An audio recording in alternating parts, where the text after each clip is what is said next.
welcome everybody to this week's batch of World of Tanks subscriber replays. My name as always is Maxwell, and today's first video is from the user Bronx. That's a Bronx, and he's driving the T-43 on a standard battle on El Halluf. T-43 being the Tier 7 medium tank for the Russians. Don't worry about the little bit of rubber banding that you're seeing now. There's obviously just a problem between the sync of the replay. Not really sure why that happens, but it does happen sometimes. But like I said, don't worry, it does get better as the video goes on. You don't really notice in the next couple of minutes or so. So before we get too far into the video, just want to say a big congratulations to the winner of the last Guess the Thumbnail competition. The correct answer obviously being the AMX 1390 and the correct map being Redshire. And the winner of that one is DrewBeast69EN. That's DrewBeast69EN.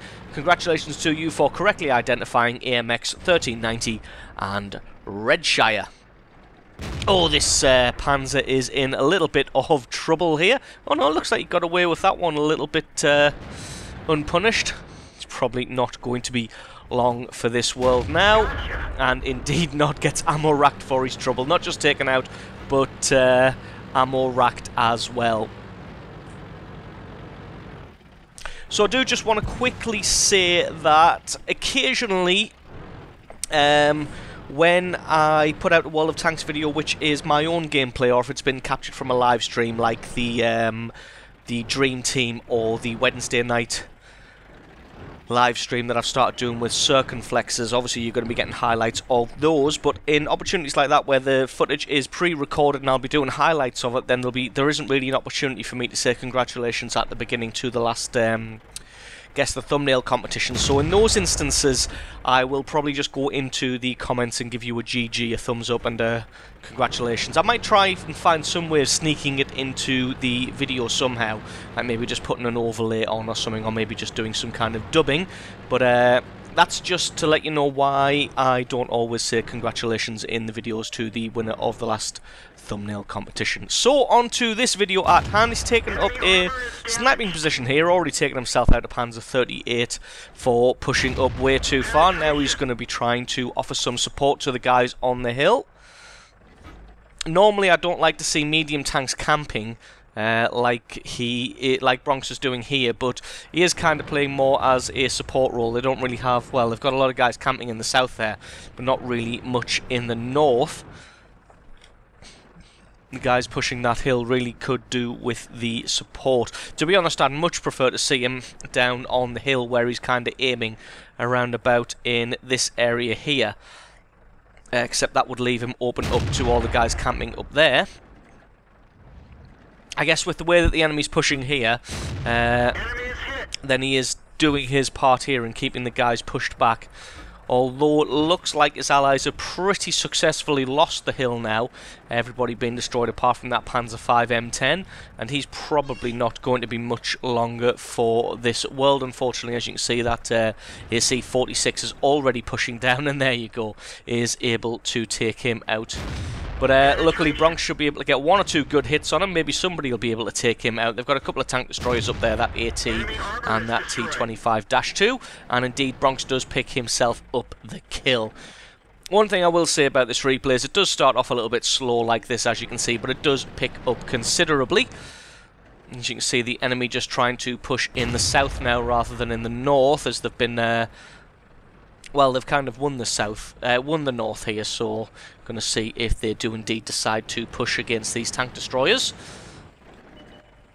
Trying to make a concerted push in the south as well, but they've got that that AT-7 there who's really just going to sit there in that road and stop anybody from kind of making a push there.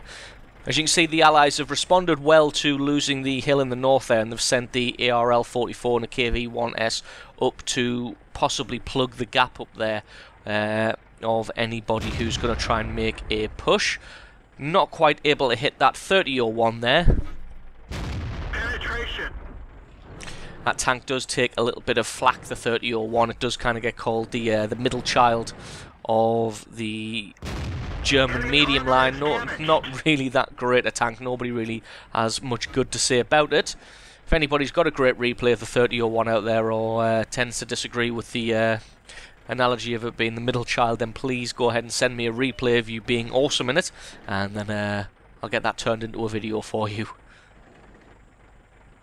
So really just covering off the south here. You're going to see if that 3001 tries to make a move up the road, or if he's indeed just going to push directly up the slope there. To be honest, either way he decides to go, he's going to have that T21 and that AT7 to deal with, so probably not really going to be able to achieve much there. As you can see, that ARL-44 just cresting the hill in the north now. Gonna see if the enemy... It's a bit strange that they won the hill. Excuse me, it's a bit strange that they won the hill there a little bit handily. Oh, is he going to be able to get this 3001 before he disappears? No, not quite. So yeah, it's a little bit strange that they managed to handily win that hill. He only really lost that tank destroyer at the end there because he decided to push on. So, but as you can see, the ARL-44's up there now, and there's no enemy tanks in sight. So it's a little bit strange that they kind of won that hill and then decided to just abandon it. Not really sure what was going on there with that thought process. Like I said, for some reason just deciding to win the hill and then abandon it. So Bronx just making sure he covers off the south here. In fact, we're just going to speed this up until we get back into some action. There we go. Just as I say that, we decide to get back into the action. Gets spotted making a run for it. Luckily, his track soaked up most of that. Well, not most, all of that damage. Finds an IS-2 here, but luckily their artillery is able to give them a bit of a kicking. This is quite a good position to get into if you can. As you can see, we'll go into free camera mode here. You're kind of covered by that hill there from the enemy tanks in the north there, and anybody who wants to try and make a move on you has to come, well, as you can see, this Panzer V M10 has to make a push all the way around there. Oh, smashes his track, and gets pounded by the tank destroyers of the allies there as he makes that push. But yeah, this is a nice defended position if the enemy doesn't have too much artillery. As you can see, the enemy has that bishop in there, but to be honest, the bishop's a bit of a joke. Got an AT7 here. He's probably not realised that there's somebody just here who's going to be able to pick out his commander's hatch with almost every shot. He is doing the smart thing of just dropping back behind that hill just to minimise the amount of damage that he does take. That ARL-44 still not quite pushed on any further. Waited for that AT7 in support, and the AT7 has arrived, but like I said, still not moving. Kind of just sitting on that hill. Not really sure. The ARL-44 should have really made a move by now. And as I said, you can see that AT7 not really realising, I don't think, that this T-44 is this close, and is able to pick out his commander hatch in almost every shot. But he's going to have to start making a move soon, or he's going to be dead. As you can see, only 56 hit points left. ARL V39 turned up for a sneaky shot in the rear, but again, he only had 51 hit points left, so he wasn't really going to prove to be too much of a deterrent. Bronx still got a healthy 700 hit points on this tank here, so he's going to try and hunt down this AT7. As you can see, he's just leaving that other AT7 for his allies to deal with, because he's all the way on the other side of the rock there. It's going to be way too long for that to be able to get round and really get any damage on him.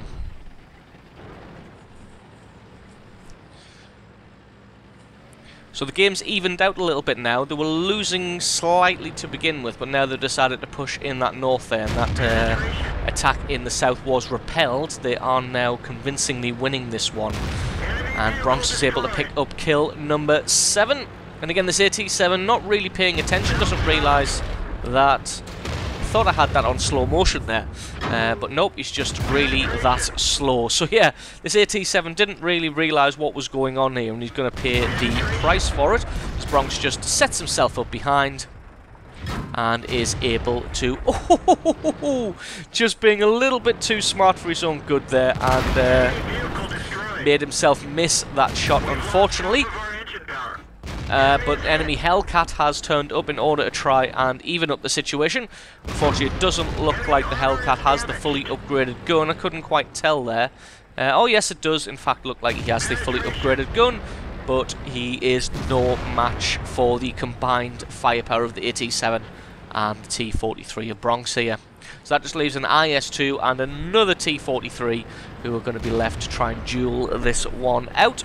Although it looks like this IS-2 is getting surrounded from all sides. So we're going to see if he can just pick himself up any extra damage. So now it should just be a simple case because they've got, what is it, 3, 6, 9 tanks against 2 here. It's just going to be a case of circle around them, get them trapped in, and then just finish them off, and who can pick up the last remaining kills. So with that kill there, that's kill number 6. Bronx picks himself up a Top Gun medal, doing a fantastic job of some early sniping from the base to help secure that. Well, I was going to say secure that hill, but they did in fact lose the hill, but the enemy didn't capitalise on it, so in the end they did in fact secure the hill. And then a good attack late on in the game, proving very, very fruitful for Bronx. So absolutely brilliant first replay. Thank you very much for sending that one in, and as always, the score screens are coming right up.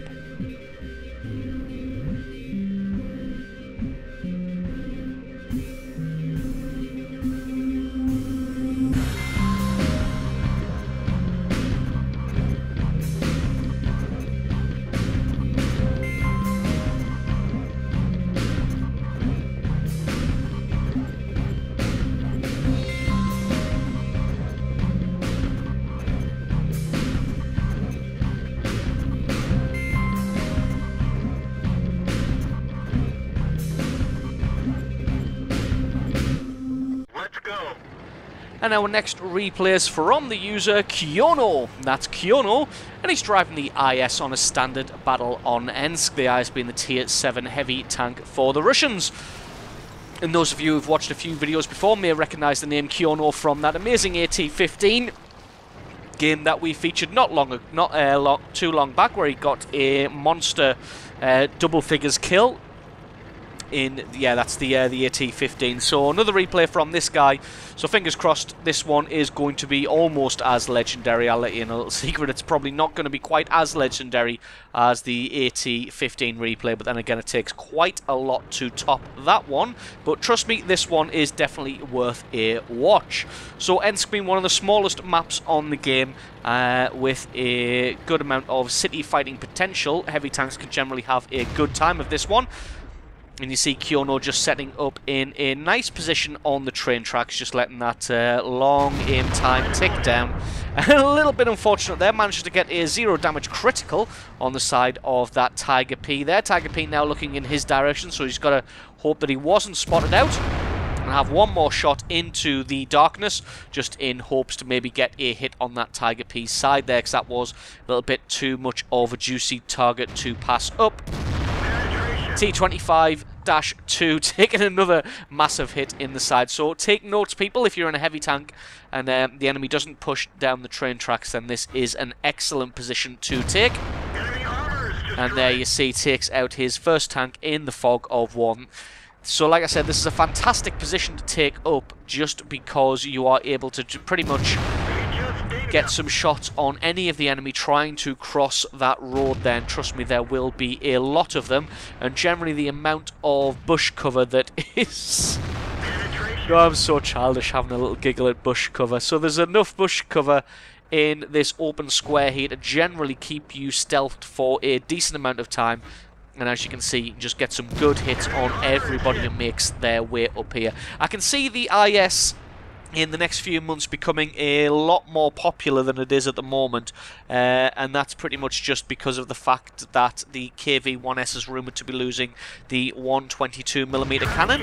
But as you can see, the IS still has the 122mm cannon here, a little bit faster reload time than the KV-1S had, although it is a tier 7, so it does bump you up the matchmaking considerably. But I still predict a resurgence of the IS here. It's got considerably more hit points and armour than the KV-1S has. Unfortunately, it does come up against stiffer competition, although fans of that 122mm cannon maybe looking for a replacement might start playing the IS instead. So just picks up his second kill there, taking out that Su-152, although it looks like his position here has been pretty much compromised as he's taken a good couple of hits in the face there. As you can see, down to half hit points, so he's just going to poke himself out like this instead, try and get a little side scraping going. If there's anybody lying in wait for him, hopefully they'll try and get a shot on that weak side armour and it'll just glance off harmlessly. So everybody looks like they are wise to his game, either pushed up too far or hanging too far back now, and there's no one really just to get free damage on. So going to relocate here to this road and try and catch the enemy as they are pushing. As you can see, that IS-2 and KV-3 are about to be overrun. So Kyono just going to head across and see if he can offer some kind of support. Try not to crash into the fountain there, but should be able to get some good damage on this AC-46. Not quite able to take him out, even though rolled pretty high for that damage there. Left him with just 23 hit points. I would say that one's a little bit unfortunate, but he did get more damage than he probably should have been able to count on. Luckily the M445's coming round to support, although he bounced as well on the AC. So it's going to be left to Kyono just to come through, put the last round through his top, and finish him off for kill number 3. We're going to see if they can flank around behind the enemy now, as this Jagdpanther's dueling with a KV-3, and we've got a T-29 and another Jagdpanther in support. Jagdpanther lying in wait, unfortunately wasn't quite quick enough to click the mouse button to fire there. Didn't have enough hit points to be able to soak up any shots there. This Jagdpanther also doesn't have enough hit points to be able to take a shot. Lucky for him, that KV-3 just about missing and then getting taken out by that T-29. Jagdpanther setting himself up. And Kyono just decided to come round, just take that last shot there and just be able to finish him off. Not sure why the AMX is flanking around this position. Really should have been coming up behind the Jagdpanther there, and then that would have been a victory. Oh, very unfortunate there, not quite being able to take out the T-29, just getting a 0 damage critical hit. But can he reload in time to be able to take him out? No, not quite.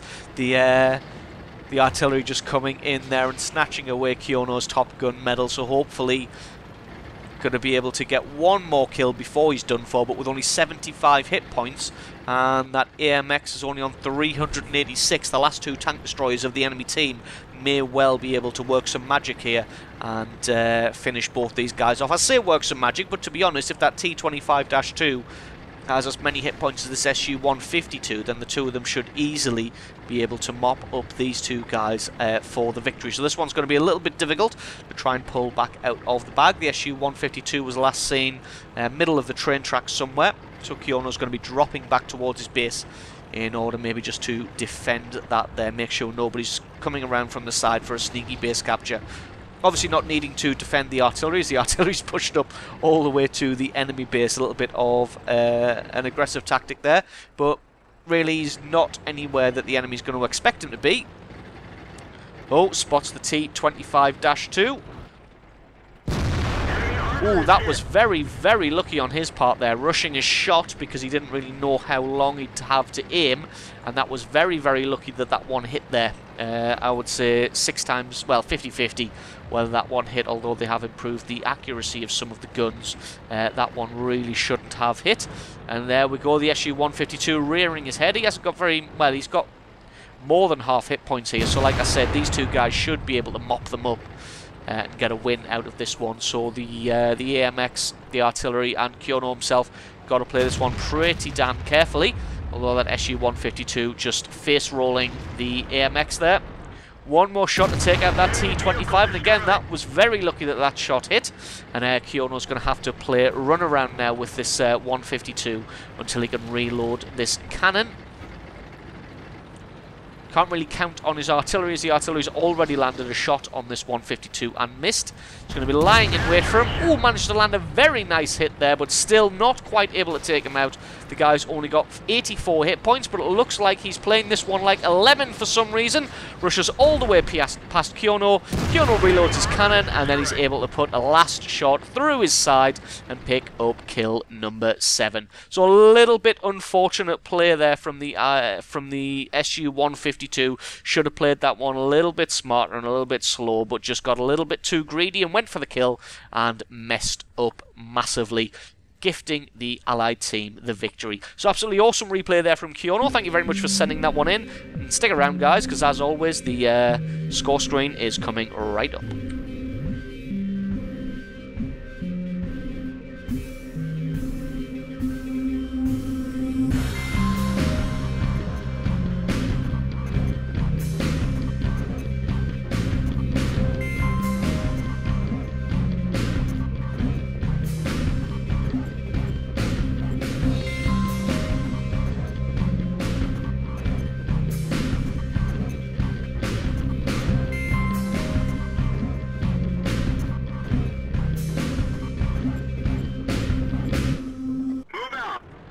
And our next replay is from the user Lawrence Rians. That's Lawrence Rians or something. I've been getting into trouble for pronouncing his name with a French accent.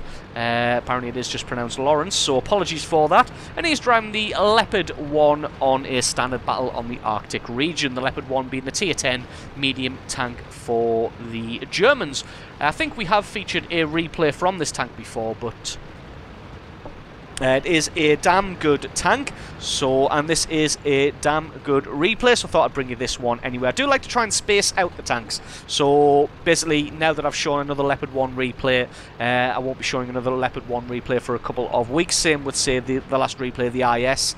Because I've shown that one, please don't all gang up and send me like 20 IS replays, because it'll probably be at least 2 to 3 weeks before I show another one, unless somebody decides to send me an IS replay where they get 14, 15 kills. Then I may have to break my own self-imposed rules and feature 2 back-to-back IS replays. But anyway, back to the battle at hand. Lawrence taking up a good position, advanced position on the fork of the road here, but he does have to be careful from guys who are parked down on the H line at H6 and 7 there, because those guys may be able to get a shot at his arse if he's not careful. But this does allow him to get some good spotting on anybody who seems to be in this position. Rushed that shot a little bit on the IS-7, but when it comes to an IS-7 you can't really take your time. There we go, gets shot in the side there from somebody. So he's definitely got to play it careful here and make sure that he doesn't take too many of those free hits. But like I was saying, there's nothing really, you can't really take your time when it comes to an IS-7. You either shoot first or you die. Oh, nice little hit on the side of that T-57 Heavy there. Again, you want to try and focus fire on the priority targets like that, because a T-57 Heavy will be able to ruin somebody's day. So really want to try and get that one out of the battle as quickly as possible. Got some support here in the form of an Object 268 and a T-62A. The three of them should be able to make something happen here. Still taking hits in the rear, so he's probably going to have to push a little bit further forward than he'd like to do. But again, that's preferable to getting shot in the rear and getting killed. A little bit of a low damage roll on that T-62A, but the Object 268 able to finish him off. Just going to allow the guys in the north to do their jobs, because the tanks in the north there are too scared of the guys in the south here that are kind of flanking around behind them. So hopefully they're going to be lured into making some mistakes. Able to take out that IS-7 because he's not quite sure how far he needed to fall back. Obviously it was a little bit further than he did. Oh, nice couple of hits on that T-62A. I was just going to say, you're going to have to be careful because that T-57 is still lurking around somewhere. Although I'm not really sure what he's doing, because he's kind of parked down that cliff there and he can't have been reloading his cannon this whole time. This FV just going to get himself taken out for being in a ridiculous position. That's kill number 2 for Lawrence. Still getting shot in the rear here. Someone's got it in for him, definitely. This T-57 shouldn't be long for this world. That 1390 may be able to finish him off. Ooh. When you poke your head out from behind a rock, the last thing you want to see is an Object 268 and a Jagdpanzer E-100. So gonna just drop back, let his gun reload. He did the spotting, so he's going to see if some of his allies can do some of the damage. Again, this T-57's still alive, but I'm not really sure what he's achieving down there. And in fact, there we go, gets taken out by the T-54. Saw that the E-100 had fired, so it's perfectly safe to pop his head out, have a shot, get some damage on him. Should be able to get one more shot before that E-100 reloads. T-57 raging in the chat there, calling his team noobs, when, to be honest, not really sure what he was doing down that ridge for most of the game. Should have seen which way the tides were turning and then ran away. So Lawrence deciding just to go balls out here and charge at this Object 268. Got his engine badly damaged for his trouble, but should now be able to pull alongside this guy before he's able to reload. And in fact, there we go, the Bat Chat was able to finish him off and take him out.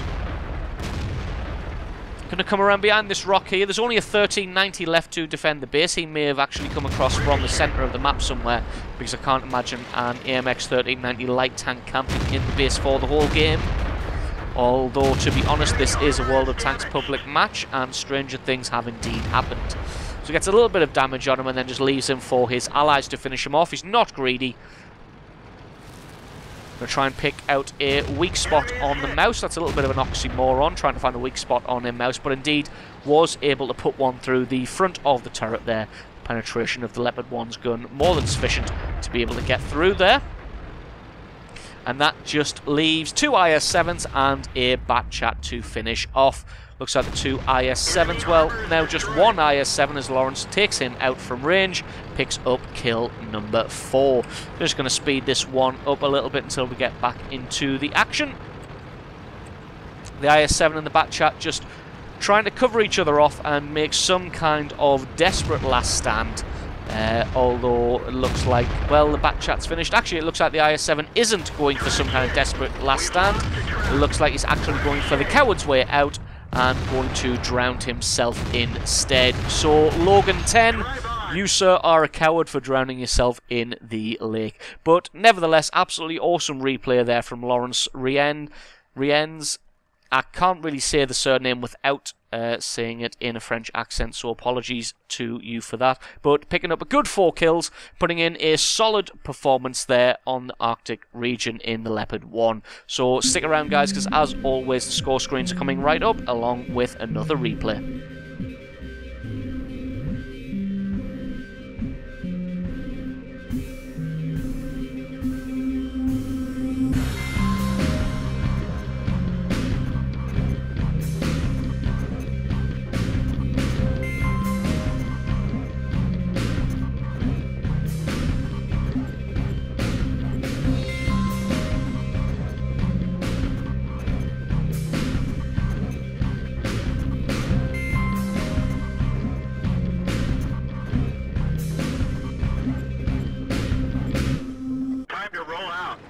And our final replay of the day is from the user Joe Eric. That's Joe Eric, and he's driving the Cromwell on an encounter battle on El Halluf. Cromwell being the tier 6 medium tank for the British, and my thoughts on this tank, I believe I've made incredibly clear in the past. Probably one of my favourite medium tanks out there, as it is an absolute little gem. It's a fantastic brawler, it's got great speed, good gun, decent armour for its tier and weight category.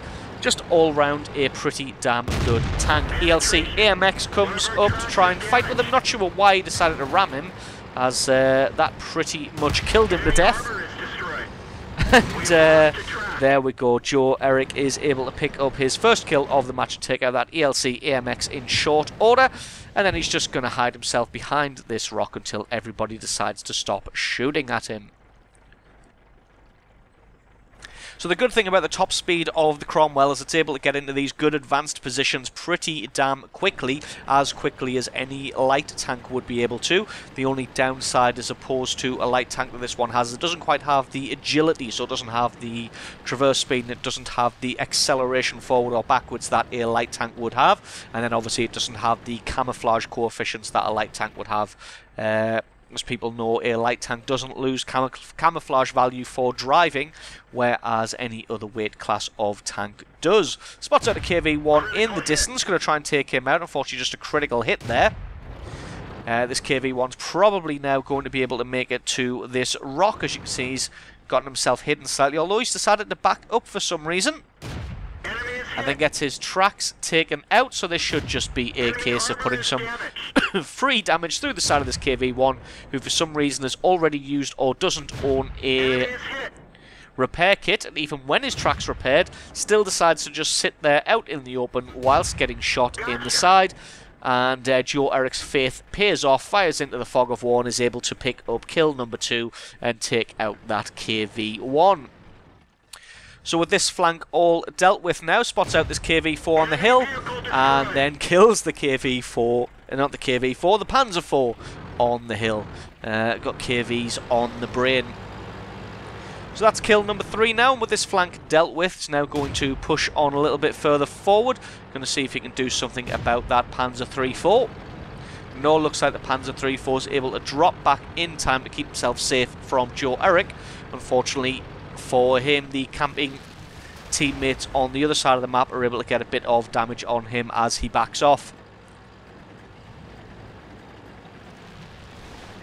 So you're able to play pretty damn aggressively with this tank, as you can see. He got himself into the little waterlogged area, the little river delta there that the light tanks normally get to. And then from there he's able to push on and get damage and kills on different people. Finds a Panzer IV here. Hopefully he can get the drop on him, as that Panzer IV may have that derp gun.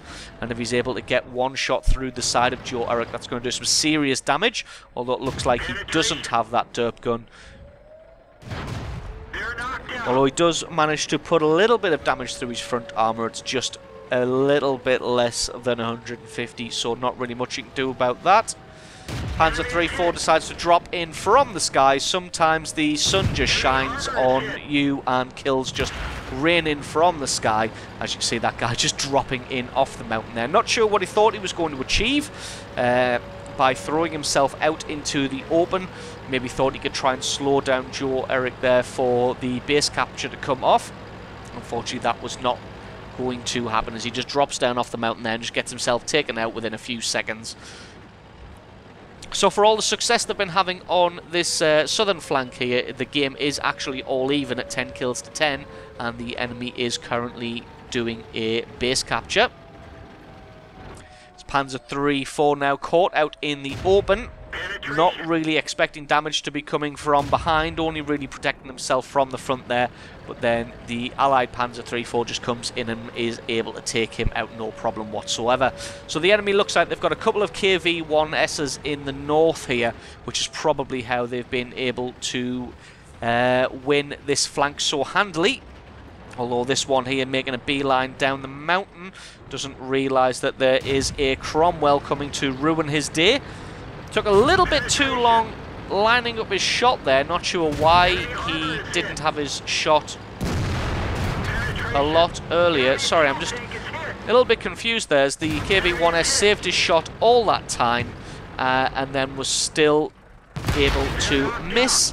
Didn't buy a fire extinguisher, and that spelled the end of his game. So really, what Joe Eric's just done there is soloed a KV-1S from 100 to 0 without taking a single point of damage in return. So absolutely great little bit of dueling there. Didn't obviously help the case that the guy he was fighting was a bit of a muppet, but still a fantastic achievement there by Joe Eric.